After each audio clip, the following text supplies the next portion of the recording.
नमस्कार भाग्यदर्शन कार्यक्रम को आपण मानक बहुत बहुत स्वागत करुछि यशस्वी प्रज्ञा कथा बा नवग्रह 9टी ग्रह अछंती एवं ए नवग्रहंकर पूजा आम लाइफ रे आमे केबे करबा कथा।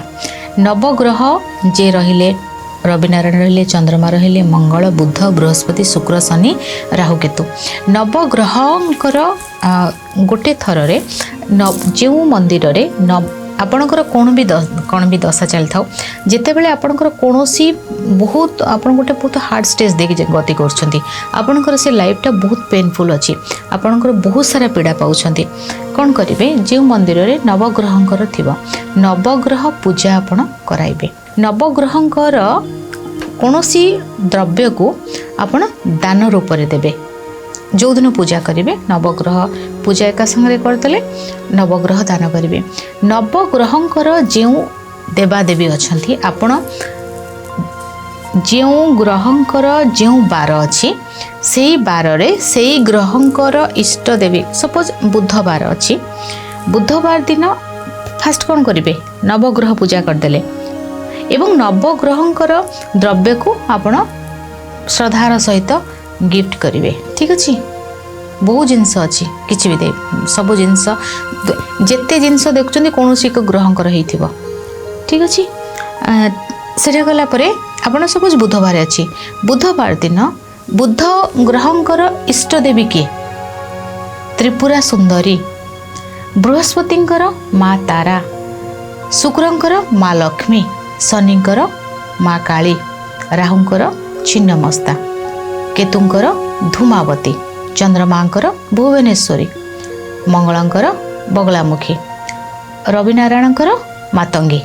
तो जो बार थिबो आपण कौन करेंगे नवग्रह पूजा पर जो बार थिबो सेई बार रे सेई देवींकर नवग्रह जी थे तांकर देवी इष्ट देवी जी थे से देवी पाखरे विशेष रूप से नवग्रहंकर देवी इष्ट जी थे तांकर पूजा को आपण कराइबे।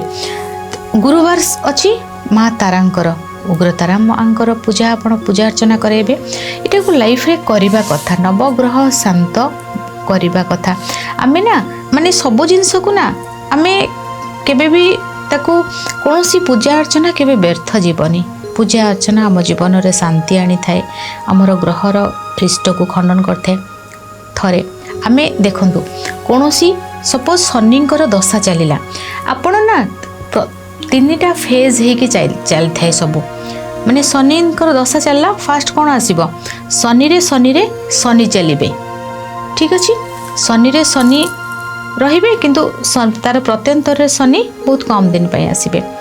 जिते बड़े शनिंकर नक्षत्र शनिंकर दशा चली शनि रे शनि चलिए तापर जो शनिंकर दशा रे शनिंकर अंतर्दशा चलती शनि प्रत्यंतर चलला तापर से पार्टा जो आपंकर क्लीयर हो गला तापर कौन आसीबो शनि रे बुध आसीबे तापर 9टी ग्रहर अंतर्दशा चलिबो तापर कौन हेबो तापर आउ थरे शनि सहित किए आसीबे बुध आसीबे बुधंग सहित आपंकर 9टी ग्रह आसीबे कि नहीं सूक्ष्म प्रत्यंतर। तो एटा होची केते दिन भितरे गोटे ग्रह सपोज मंगल रे मंगल जो रहिबे गोटे 7 मास 8 मास जो पीरियड रोची 7-8 मास जो पीरियड रहिबो ता भितरे 9टी ग्रह को से कवर करिवे।